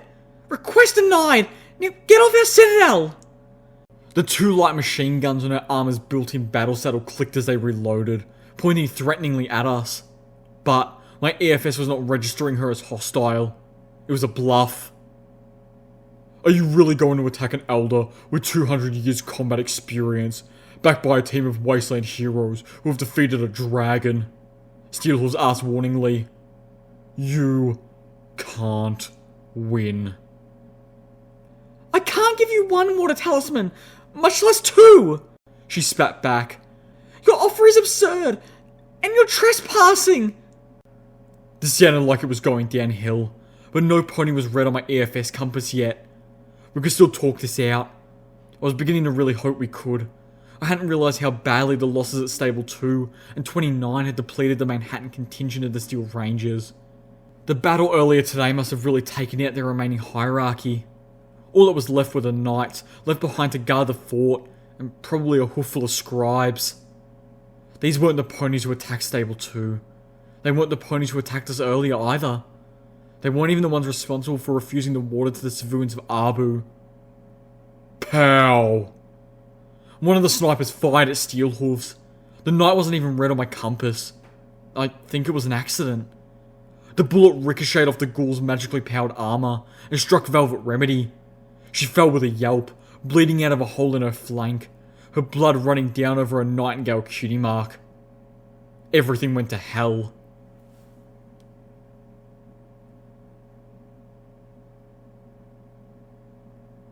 "Stop shooting at us!" I yelled. "Surrender!" The 2 unicorn scribes were clearly panicked. With all the alarms and the explosions outside, I wasn't surprised. One of them cast a blinding spell that filled the stairwell with strobing lights.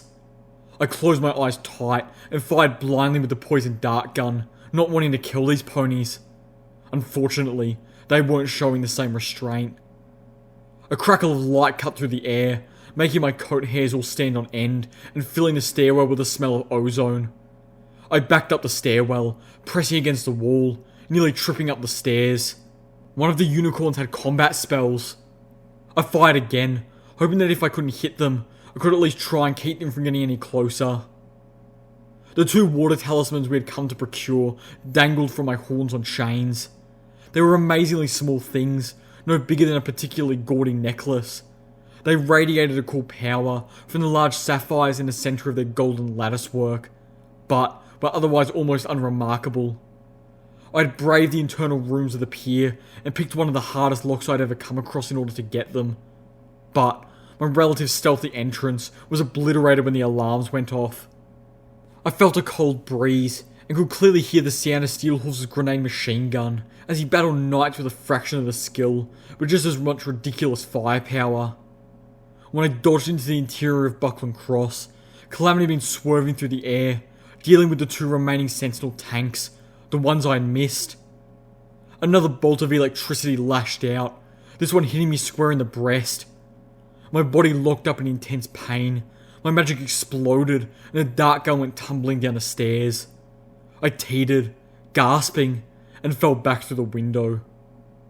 Free fall, just for a fraction of a second, but long enough for the pony in my head to be convinced that I was falling to my death.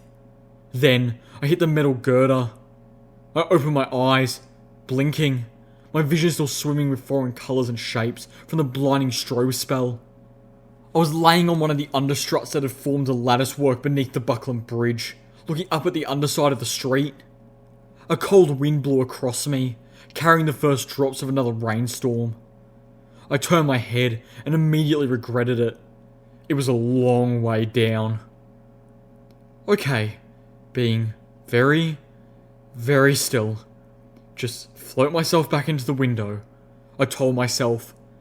Not a problem. The 2 unicorn scribes appeared at the window above me, their horns glowing. Motes of magical energy formed around one of them, forming eldritch daggers. I whipped out little Macintosh, slipping into sats, and fired twice.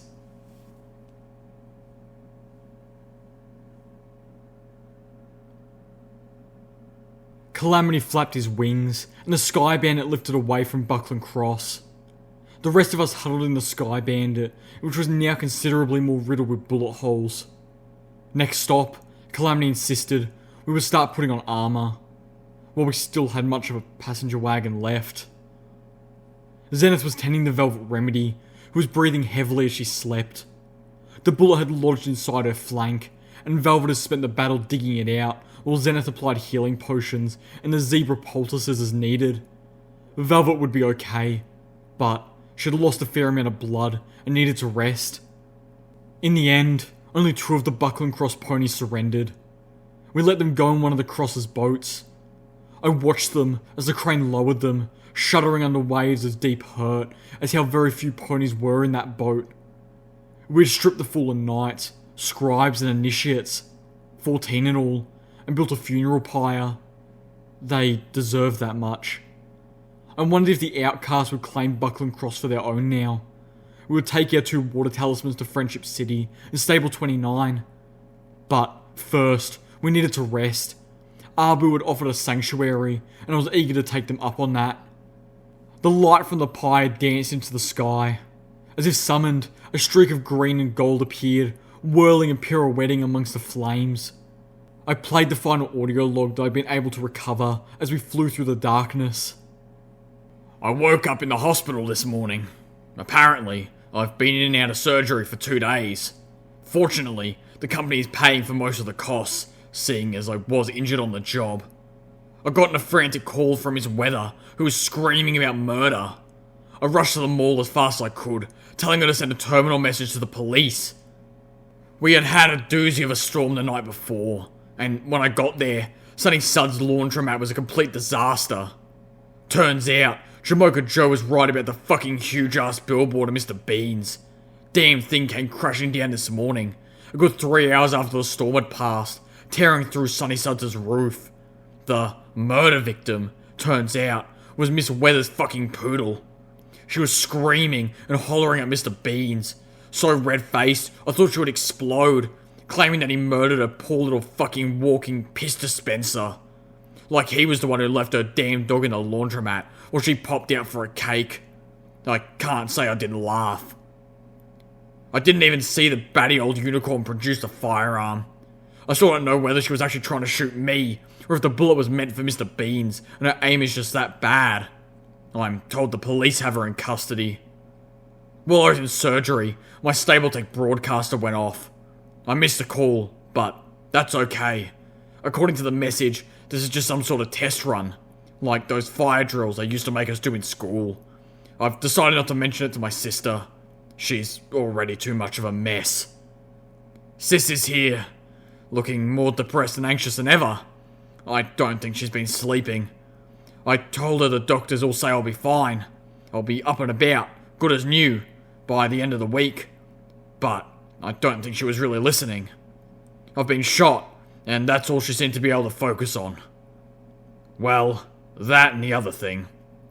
Apparently, while I was in surgery, ponies from the Ministry of Morale paid her a visit. According to Sis, they were asking all sorts of questions about Darling. Weird things, like what she said at her birthday party, and about her internship last year with 4 stars. Sis was freaking out. I think she's losing it. I've seen this sort of thing before. As much as I hate to admit it, I think it's time to call the Ministry of Peace. They're the only ones who seem to be able to deal with wartime stress disorder.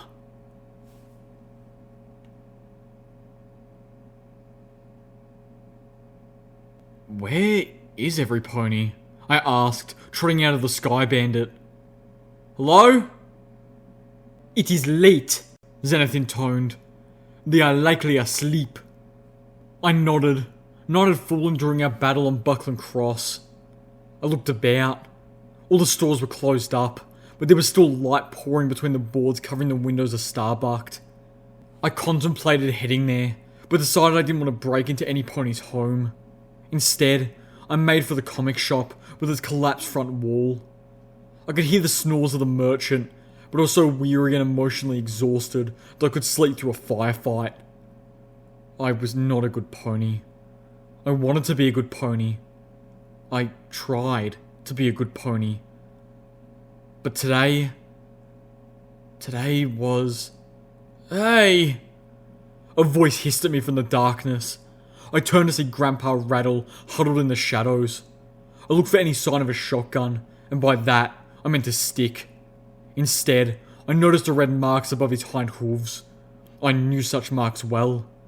They meant he'd been shackled. And recently, my eyebrows raised in alarm. Shush! They don't know this old man can still pick a lock, he told me, astutely judging not only what I'd seen, but what I had made of it. You and your friends want to hightail it on out of Abu. This is no good place. I blinked. What do you mean? They seemed perfectly nice to me.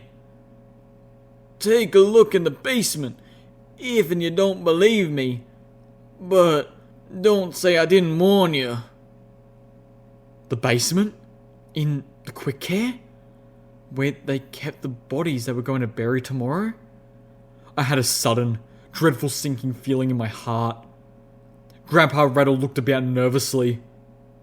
Y'all get. You hear me? Get! Then he shambled back into the shadows. I considered following him, then turned and galloped silently for Helping Hoof.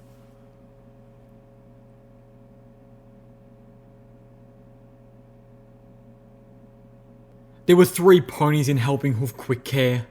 They were chatting around bowls of stew, cigarette butts, and a game that involved black chits with white dots. They looked like a family. One of them a mare, hardly older than a filly, just barely old enough to have her cutie mark. And, I noted, her Abu mark. They also looked like guards. Either way, they never saw me pass. The lock on the basement door was a surprisingly expensive one for a struggling town like this. Not that I didn't figure they couldn't scavenge it from somewhere, but I would expect such a valuable would have been sold during their last bad year. It was still the easiest lock I had picked that evening. The smell hit me immediately, followed by the sound of flies. But then, I was expecting to find bodies. I closed the door behind me without a sound and ascended the steps cautiously, turning on my pit-buck light. The 2 water talismans clinked together softly, still hanging from my horn. One of them I had procured for this town, risking my life and the lives of my friends. Killing ponies I didn't want to kill. Self-defense didn't make them any less dead. Clink. Clink. The basement was an abattoir. Blood, both new and very old, stained the tiled floors in splatters and streaks, running towards a drain embedded in the centre. Bodies of ponies lay on the tables, carved not just open, but apart. Skin and flayed, the meat removed. I recognised the dead from Abu and the bandits alike. The remains of more ponies were piled in barrels in a corner. Beside the barrels were refrigerators. They were lined up like soldiers wearing uniforms of discoloured white, except where they were stained with blood. Trembling, I approached one of them, my skin crawling as I stepped onto the sticky, wet floor. I reached out telekinetically to open the first refrigerator, feeling a sick terror at touching it even with my magic. It was locked. So were the others. That didn't stop me. I unlocked the first one and braced myself. I swung the door open. I saw meat. I turned, reeling. My gaze caught a pony's skull hung on the wall next to the stairs where I couldn't see it before. The skull was mounted on a plaque. Beneath it, some pony had soldered the word Unity. We're all going to be together as one, ain't we? It was a bad year for us, so we took some solace in him. They ate him, I realised, my mind teetering on the darkest edge of night. They killed the preacher, and they ate him. Clink. Clink. The black stallion, who had been Sandy Shore's father, lay on one of those tables. His ribs were cracked open. They'd cut out his heart. It's an eyeball mark. We get it after we eat the heart of our first kill. But I killed the cult's father, and I certainly wasn't going to. Oh, goddesses. I felt suddenly and violently ill. I stumbled against the wall, retching, trying to purge myself of every last bit of that evening's meal. My head began to pound. I felt dizzy. My concussion. And I'd killed for these ponies. I shuddered and vomited again, then spit repeatedly, trying to clear the taste from my mouth. I wanted to wash my mouth out with Rataway. The water talismans knocked together. Clink. The feeling of illness passed, leaving me just feeling violent.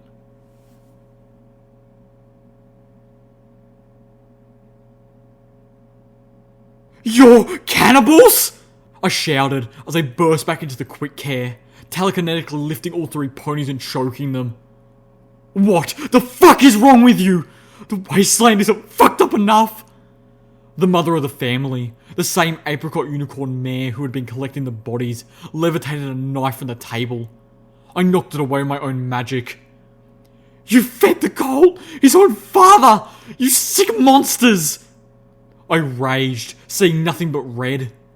The youngest mare was passing out. The other 2 struggled, the father trying to bucket me, even though I was across the room. He only succeeded in kicking the table over, spilling the black chits and pony stew all over the floor. There was a rifle holstered on the underside of the table. The apricot mare focused, turning the whole table to fire at me. Blam! I felt the bullet impact my armour, bruising badly as it failed to penetrate. It hurt, but I didn't let myself even wince. Where is the cult? I growled. I needed to find him, to save him from this place. Him and any pony else here who could still be saved. As for the rest... The father weakly pointed towards Starbucked. Thank you, I hissed as I pulled the zebra rifle. Blam, blam, blam! Blam, blam, blam! I dropped their burning bodies and trotted out to the door. A pony stumbled towards me from the darkness. I swung the zebra rifle around, but stopped as I recognized the merchant. I heard a shot. the merchant pony said, looking worried. Oh, the bandit's back. I studied the pony a moment before asking, my voice dangerous and low. Did you know?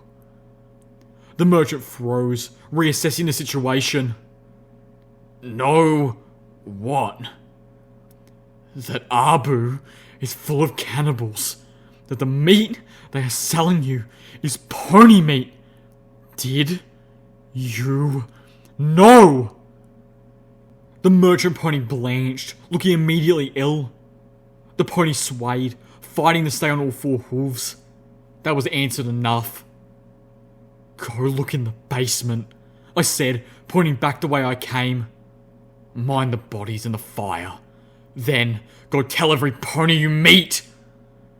I turned towards Starbucked, where the light still poured out behind the boarded up windows. I could hear my friends galloping towards me, but I ignored them. Instead, I marched towards the door of the coffee shop. The righteous fury of hell followed behind me.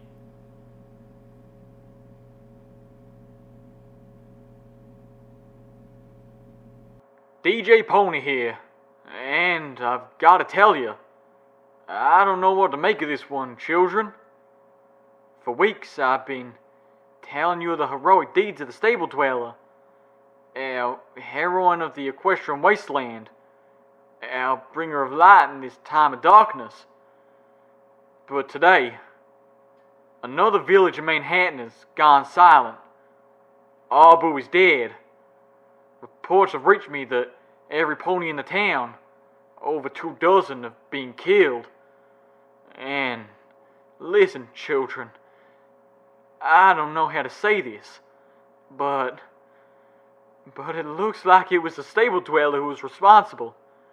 A witness from Buckland Cross reported seeing her open fire on the ponies in the Abu Commons.